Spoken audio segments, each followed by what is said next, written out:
Dream Psychology by Sigmund Freud. Translated by M. D. Eder. Chapter 4. Dream Analysis. Perhaps we shall now begin to suspect that dream interpretation is capable of giving us hints about the structure of our psychic apparatus, which we have thus far expected in vain from philosophy. We shall not, however, follow this track, but return to our original problem as soon as we have cleared up the subject of dream disfigurement. The question has arisen how dreams with disagreeable content can be analyzed as the fulfillment of wishes. We see now that this is possible in case dream disfigurement has taken place, in case the disagreeable content serves only as a disguise for what is wished.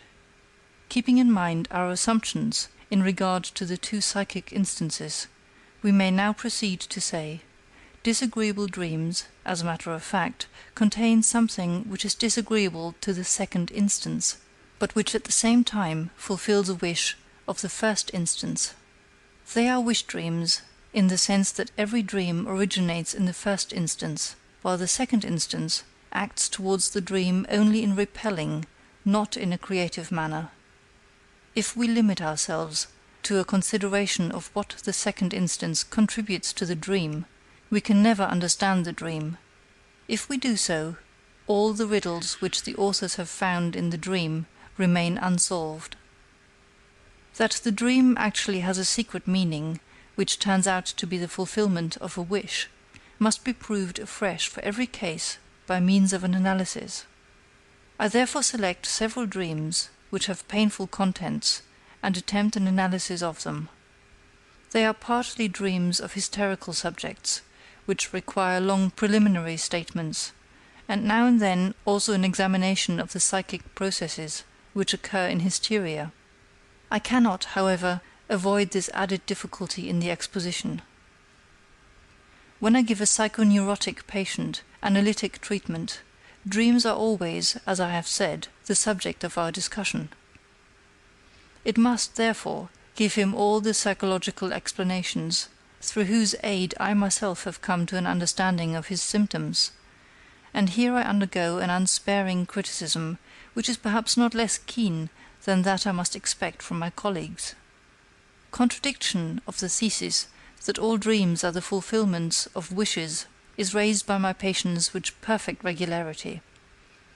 Here are several examples of the dream material which is offered me to refute this position. "You always tell me that the dream is a wish fulfilled," begins a clever lady patient. "Now I shall tell you a dream in which the content is quite the opposite, in which a wish of mine is not fulfilled. How do you reconcile that with your theory?" The dream is as follows.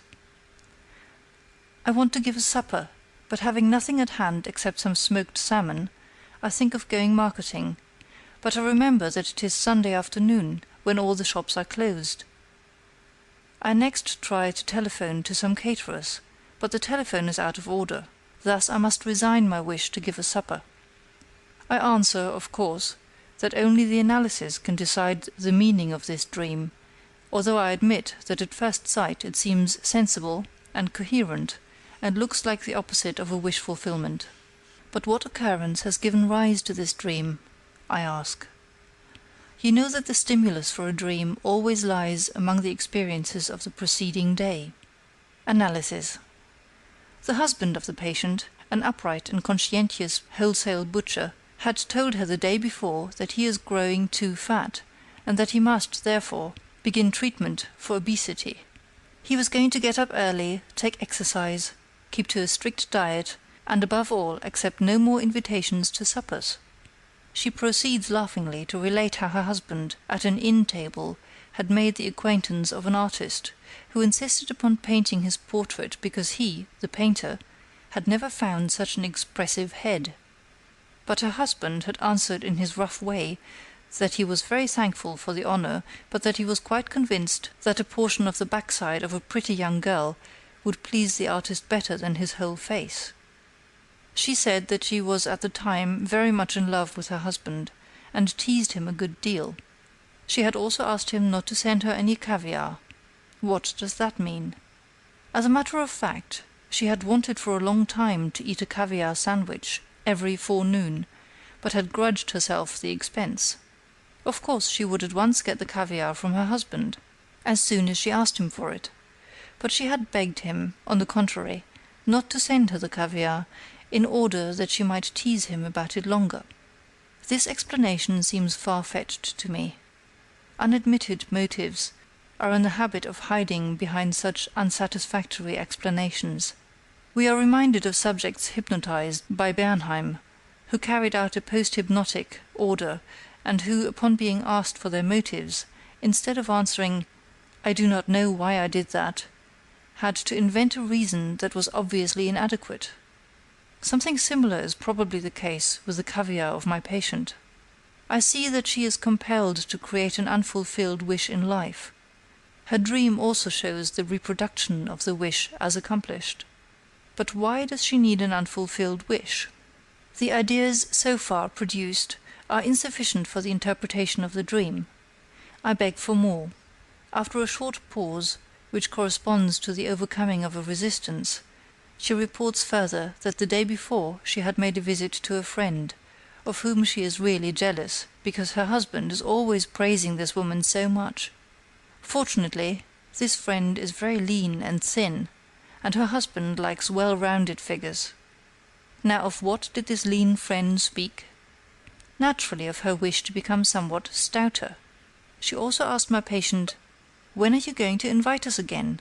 You always have such a good table." Now the meaning of the dream is clear. I may say to the patient, "It is just as though you had thought at the time of the request, 'Of course I'll invite you so you can eat yourself fat at my house and become still more pleasing to my husband. I would rather give no more suppers.' The dream then tells you that you cannot give a supper, thereby fulfilling your wish not to contribute anything to the rounding out of your friend's figure. The resolution of your husband to refuse invitations to supper for the sake of getting thin teaches you that one grows fat on the things served in company. Now only some conversation is necessary to confirm the solution. The smoked salmon in the dream has not yet been traced. How did the salmon mentioned in the dream occur to you?" "Smoked salmon is the favorite dish of this friend," she answered. I happen to know the lady, and may corroborate this by saying that she grudges herself the salmon just as much as my patient grudges herself the caviar. The dream admits of still another and more exact interpretation, which is necessitated only by a subordinate circumstance. The two interpretations do not contradict one another, but rather cover each other, and furnish a neat example of the usual ambiguity of dreams, as well as of all other psychopathological formations.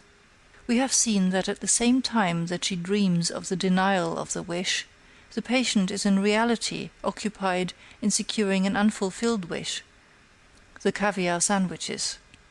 Her friend, too, had expressed a wish, namely to get fatter, and it would not surprise us if Our Lady had dreamt that the wish of the friend was not being fulfilled, for it is her own wish that a wish of her friend's, for increase in weight, should not be fulfilled.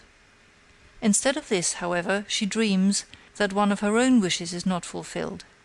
The dream becomes capable of a new interpretation, if in the dream she does not intend herself, but her friend, if she has put herself in the place of her friend, or, as we may say, has identified herself with her friend. I think she has actually done this, and as a sign of this identification she has created an unfulfilled wish in reality. But what is the meaning of this hysterical identification? To clear this up, a thorough exposition is necessary. Identification is a highly important factor in the mechanism of hysterical symptoms. By this means patients are enabled in their symptoms to represent not merely their own experiences, but the experiences of a great number of other persons, and can suffer, as it were, for a whole mass of people, and fill all the parts of a drama by means of their own personalities alone. It will here be objected that this is a well-known historical imitation, the ability of hysteric subjects to copy all the symptoms which express them when they occur in others. as though their pity were stimulated to the point of reproduction.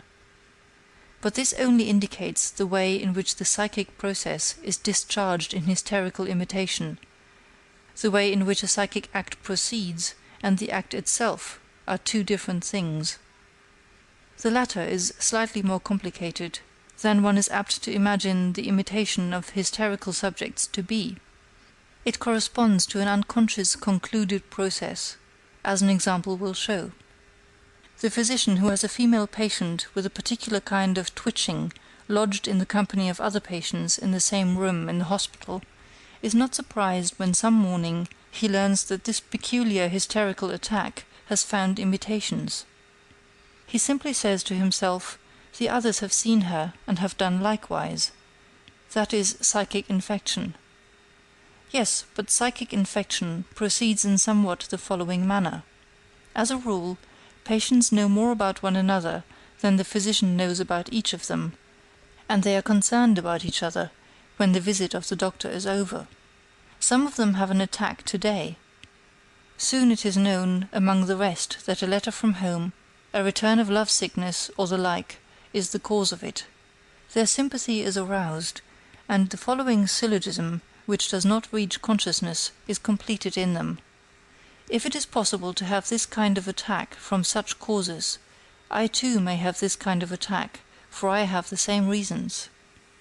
If this were a cycle capable of becoming conscious, it would perhaps express itself in fear of getting the same attack, but it takes place in another psychic sphere, and therefore ends in the realization of the dreaded symptom. Identification is therefore not a simple imitation, but a sympathy based upon the same etiological claim. It expresses an as though, and refers to some common quality which has remained in the unconscious. Identification is most often used in hysteria to express sexual community. A hysterical woman identifies herself most readily, although not exclusively, with persons with whom she has had sexual relations, or who have sexual intercourse with the same persons as herself. Language takes such a conception into consideration. Two lovers are one.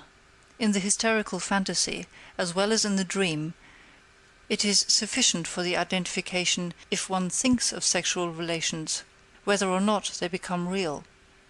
The patient, then, only follows the rules of the hysterical thought processes when she gives expression to her jealousy of her friend, which, moreover, she herself admits to be unjustified, in that she puts herself in her place, and identifies herself with her by creating a symptom, the denied wish.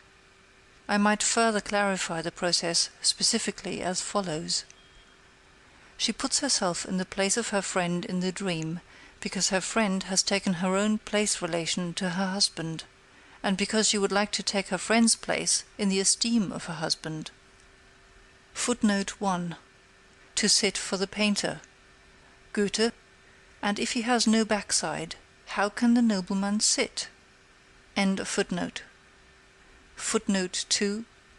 I myself regret the introduction of such passages from the psychopathology of hysteria, which, because of their fragmentary representation, and of being torn from all connection with the subject, cannot have a very enlightening influence. If these passages are capable of throwing light upon the intimate relations between the dream and the psychoneurosis, they have served the purpose for which I have taken them up. End of footnote. The contradiction to my theory of dreams, in the case of another female patient, the most witty among all my dreamers, was solved in a simpler manner, although according to the scheme that a non-fulfillment of one wish signifies the fulfillment of another. I had one day explained to her that the dream is a wish of fulfillment. The next day she brought me a dream to the effect that she was travelling with her mother-in-law to their common summer resort. Now I knew that she had struggled violently against spending the summer in the neighbourhood of her mother-in-law. I also knew that she had luckily avoided her mother-in-law by renting an estate in a far distant country resort. Now the dream reversed this wished-for solution. Was not this in the flattest contradiction to my theory of wish-fulfillment in the dream? Certainly it was only necessary to draw the inferences from this dream in order to get at its interpretation. According to this dream, I was in the wrong. It was thus her wish that I should be in the wrong, and this wish the dream showed her as fulfilled. But the wish that I should be in the wrong, which was fulfilled in the theme of the country home, referred to a more serious matter. At the time that I had made up my mind, from this material furnished by her analysis, that something of significance for her illness must have occurred at a certain time in her life. At that time I had made up my mind, from the material furnished by her analysis, that something of significance for her illness must have occurred at a certain time in her life. She had denied it because it was not present in her memory. We soon came to see that I was in the right. Her wish that I should be in the wrong, which is transformed into the dream, thus corresponded to the justifiable wish that those things which at the time had only been suspected had never occurred at all. Without an analysis, and merely by means of an assumption, I took the liberty of interpreting a little occurrence in the case of a friend, who had been my colleague through the 8 classes of the gymnasium. He once heard a lecture of mine delivered to a small assemblage, on the novel subject of the dream as the fulfillment of a wish. He went home, dreamt that he had lost all his suits (he was a lawyer), and then complained to me about it. I took refuge in the evasion. One can't win all one's suits, but I thought to myself, if for 8 years I sat as primus on the first bench, while he moved around somewhere in the middle of the class, may he not naturally have had a wish from his boyhood days that I, too, might for once completely disgrace myself? In the same way another dream of a more gloomy character was offered me by a female patient, as a contradiction to my theory of the wish dream. The patient, a young girl, began as follows. You remember that my sister has now only one boy, Charles. She lost the elder one, Otto, while I was still at her house. Otto was my favorite. It was I who really brought him up. I like the other little fellow too, but of course not nearly as much as the dead one. Now I dreamt last night that I saw Charles lying dead before me. He was lying in his little coffin, his hands folded. There were candles all about, and in short, it was just like the time of little Otto's death, which shocked me so profoundly. Now tell me, what does this mean? You know me, am I really bad enough to wish my sister to lose the only child she has left? Or does the dream mean that I wish Charles to be dead rather than Otto, whom I like so much better? I assured her that this interpretation was impossible. After some reflection I was able to give her the interpretation of the dream, which I subsequently made her confirm. Having become an orphan at an early age, the girl had been brought up in the house of a much older sister, and had met, along the friends and visitors who came to the house, a man who made a lasting impression upon her heart.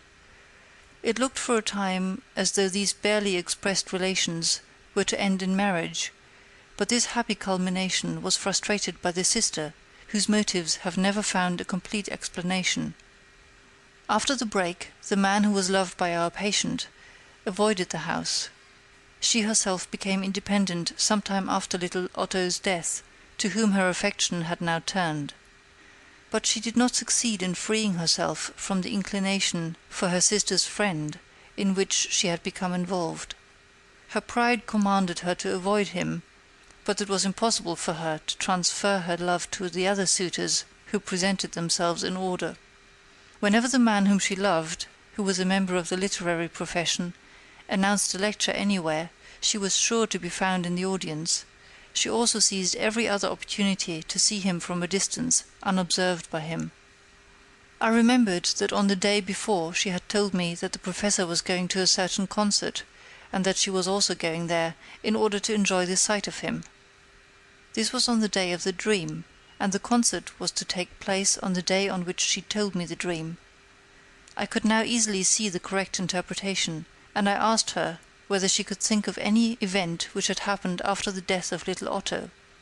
She answered immediately, "Certainly, at the time the professor returned after a long absence, and I saw him once more beside the coffin of little Otto." It was exactly as I had expected. I interpreted the dream in the following manner. If now the other boy were to die, the same thing would be repeated. You would spend the day with your sister, the professor would surely come in order to offer condolence, and you would see him again under the same circumstances as at that time. The dream signifies nothing but this wish of yours to see him again, against which you are fighting inwardly. I know that you are carrying the ticket for today's concert in your bag. Your dream is a dream of impatience. It has anticipated the meeting which is to take place today by several hours.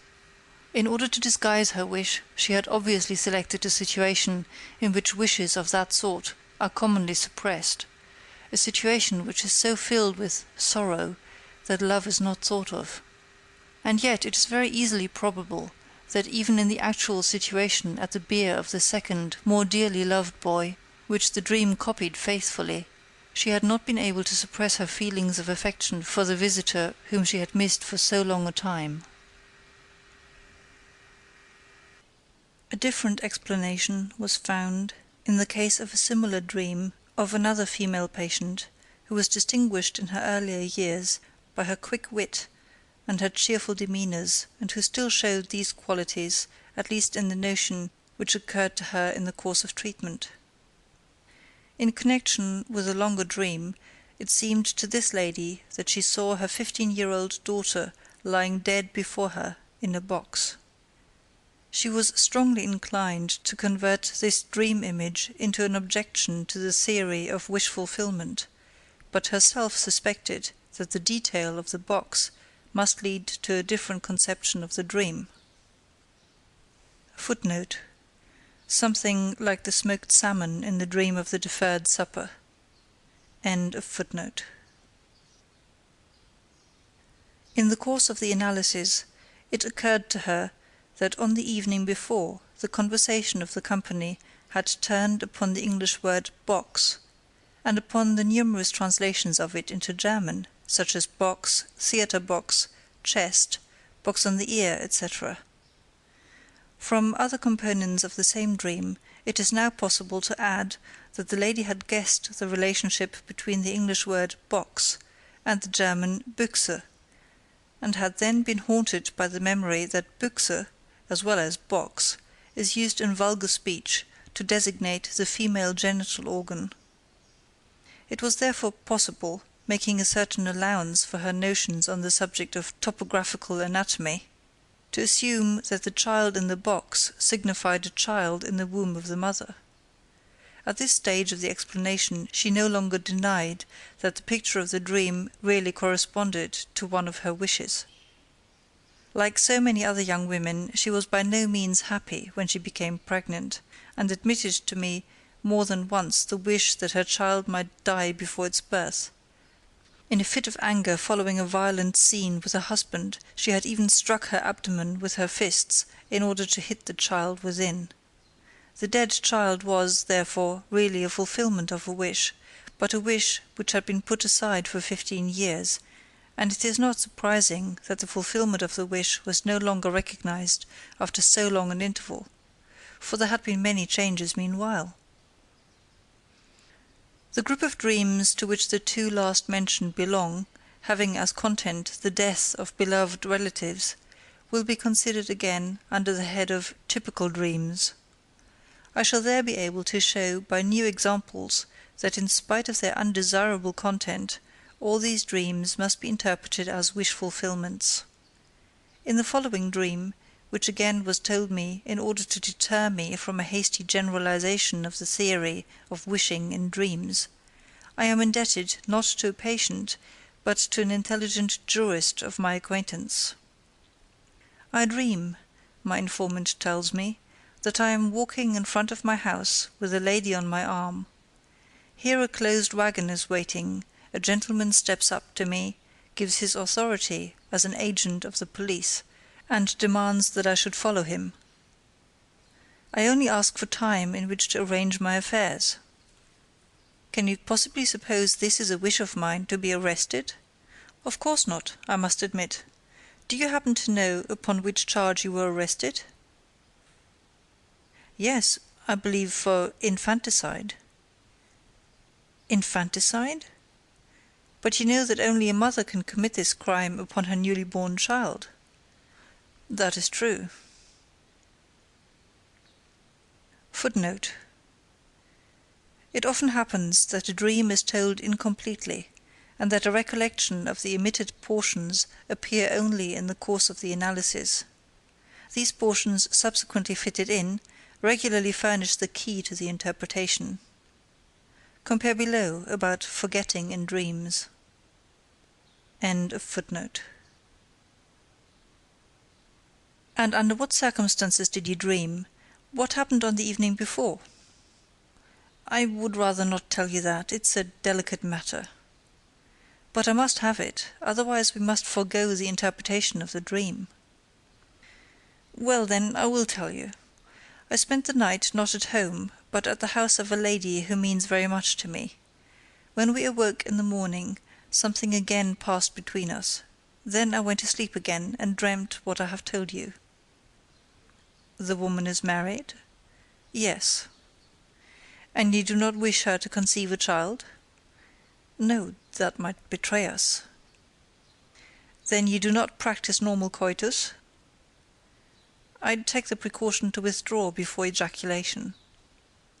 Am I permitted to assume that you did this trick several times during the night, and that in the morning you were not quite sure whether you had succeeded? That might be the case. Then your dream is the fulfillment of a wish.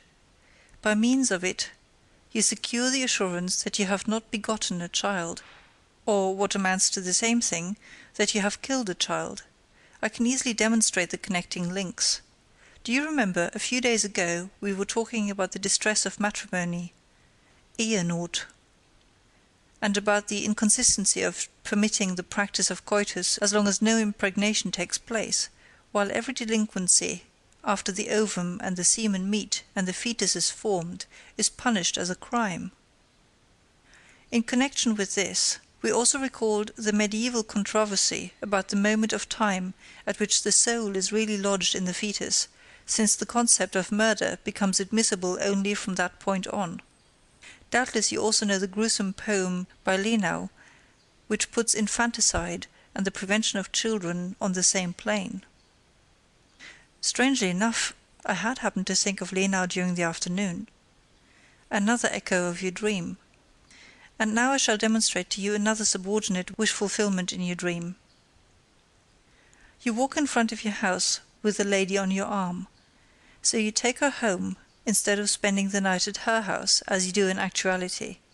The fact that this was wish-fulfillment, which is the essence of the dream, disguises itself in such an unpleasant form, has perhaps more than one reason. From my essay on the etiology of anxiety neuroses, you will see that I note interrupted coitus as one of the factors which cause the development of neurotic fear. It would be consistent with this that if after repeated cohabitation of the kind mentioned, you should be left in an uncomfortable mood, which now becomes an element in the composition of your dream. You also make use of this unpleasant state of mind to conceal the wish-fulfillment. Furthermore, the mention of infanticide has not yet been explained. Why does this crime, which is peculiar to females, occur to you? I shall confess to you that I was involved in such an affair years ago. Through my fault, a girl tried to protect herself from the consequences of a liaison with me by securing an abortion. I had nothing to do with carrying out the plan, but I was naturally for a long time worried lest the affair might be discovered. I understand this recollection furnished a second reason why the supposition that you had done your trick badly must have been painful to you. A young physician, who had heard this dream of my colleague when it was told, must have felt implicated by it, for he hastened to imitate it in a dream of his own, applying its mode of thinking to another subject. The day before he had handed in a declaration of his income, which was perfectly honest because he had little to declare. He dreamt that an acquaintance of his came from a meeting of the tax commission and informed him that all the other declarations of income had passed uncontested, but that his own had awakened general suspicion and that he would be punished with a heavy fine. The dream is a poorly concealed fulfillment of the wish to be known as a physician with a large income. It likewise recalls the story of a young girl who was advised against accepting her suitor, because he was a man of quick temper who would surely treat her to blows after they were married. The answer of the girl was, "I wish he would strike me." Her wish to be married is so strong that she takes into the bargain the discomfort which is said to be connected with matrimony, and which is predicted for her, and even raises it to a wish. If I group the very frequently occurring dreams of this sort, which seem flatly to contradict my theory, in that they contain the denial of a wish or some occurrence decidedly unwished for, under the head of counter-wish dreams, I observe that they may all be referred to two principles, of which one has not yet been mentioned, although it plays a large part in the dreams of human beings. One of the motives inspiring these dreams is the wish that I should appear in the wrong. These dreams regularly occur in the course of my treatment if the patient shows a resistance against me, and I can count with a large degree of certainty upon causing such a dream after I have once explained to the patient my theory that the dream is a wish fulfillment. Footnote: similar counter-wish dreams have been repeatedly reported to me within the last few years by my pupils, who thus reacted to their first encounter with the wish theory of the dream. End of footnote. I may even expect this to be the case in a dream merely in order to fulfill the wish that I may appear in the wrong. The last dream which I shall tell from those occurring in the course of treatment again shows this very thing. A young girl who has struggled hard to continue my treatment, against the will of her relatives and the authorities whom she had consulted, dreams as follows. She is forbidden at home to come to me any more. She then reminds me of the promise I made her to treat her for nothing, if necessary, and I say to her, "I can show no consideration in money matters." It is not at all easy in this case to demonstrate the fulfillment of a wish, but in all cases of this kind there is a second problem, the solution of which helps also to solve the first. Where does she get the words which she puts into my mouth?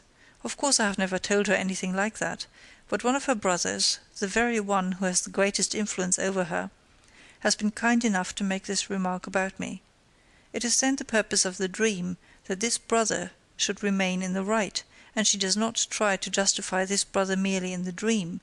It is her purpose in life and the motive for her being ill. The other motive for counter-wish dreams is so clear that there is danger of overlooking it, as for some time happened in my own case. In the sexual make-up of many people there is a masochistic component, which has arisen through the conversion of the aggressive, sadistic component into its opposite. Such people are called ideal masochists if they seek pleasure not in the bodily pain which may be inflicted upon them, but in humiliation and in chastisement of the soul. It is obvious that such persons can have counter-wish dreams and disagreeable dreams, which, however, for them are nothing but wish fulfillment, affording satisfaction for their masochistic inclinations. Here is such a dream. A young man who has in earlier years tormented his older brother, towards whom he was homosexually inclined, but who had undergone a complete change of character, has the following dream, which consists of 3 parts. 1. He is insulted by his brother. 2. Two adults are caressing each other with homosexual intentions. 3. His brother has sold the enterprise whose management the young man reserved for his own future. He awakens from the last-mentioned dream with the most unpleasant feelings, and yet it is a masochistic wish-dream, which might be translated: "It would serve me quite right if my brother were to make that sale against my interest, as a punishment for all the torments which he has suffered at my hands." I hope that the above discussion and examples will suffice, until further objection can be raised, to make it seem credible that even dreams with a painful content are to be analyzed as the fulfillment of wishes. Nor will it seem a matter of chance that in the course of interpretation one always happens upon subjects of which one does not like to speak or think. The disagreeable sensation with which such dreams arouse is simply identical with the antipathy which endeavours, usually with success, to restrain us from the treatment or discussion of such subjects, and which must be overcome by all of us, if in spite of its unpleasantness we find it necessary to take the matter in hand. But this disagreeable sensation, which occurs also in dreams, does not preclude the existence of a wish. Everyone has wishes which he would not like to tell to others, which he does not want to admit even to himself. We are, on other grounds, justified in connecting the disagreeable character of all these dreams with the fact of dream disfigurement, and in concluding that these dreams are distorted, and that the wish fulfillment in them is disguised until recognition is impossible for no other reason than that the repugnance, a will to suppress, exists in relation to the subject matter of the dream, or in relation to the wish which the dream creates. Dream disfigurement, then, turns out in reality to be an act of the censor. We shall take into consideration everything which the analysis of disagreeable dreams has brought to light, if we reword our formula as follows. The dream is the disguised fulfillment of a suppressed, repressed wish. Now there still remains, as a particular species of dreams with painful content, dreams of anxiety, the inclusion of which under dreams of wishing will find least acceptance with the uninitiated. But I can settle the problem of anxiety dreams in very short order, for what they may reveal is not a new aspect of the dream problem. It is a question, in their case, of understanding neurotic anxiety in general. The fear which we experience in the dream is only seemingly explained by the dream content. If we subject the content of the dream to analysis, we become aware that the dream fear is no more justified by the dream content than the fear in a phobia is justified by the idea upon which the phobia depends. For example, it is true that it is possible to fall out of a window, and that some care must be exercised when one is near a window, but it is inexplicable why the anxiety in the corresponding phobia is so great, and why it follows its victims to an extent so much greater than is warranted by its origin. The same explanation, then, which applies to the phobia, applies also to the dream of anxiety. In both cases, the anxiety is only superficially attached to the idea which accompanies it and comes from another source. On account of the intimate relation of dream fear to neurotic fear, discussion of the former obliges me to refer to the latter. In a little essay on the anxiety neurosis, footnote, see selected papers on hysteria and other psychoneuroses, page 133, translated by A. A. Brill, Journal of Nervous and Mental Diseases, monograph series. End of footnote. I maintained that neurotic fear has its origin in the sexual life, and corresponds to a libido which has been turned away from its object and has not succeeded in being applied.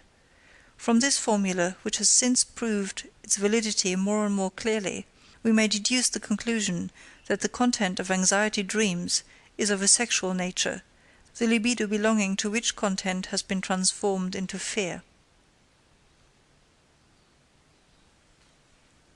End of chapter 4. Dream Analysis.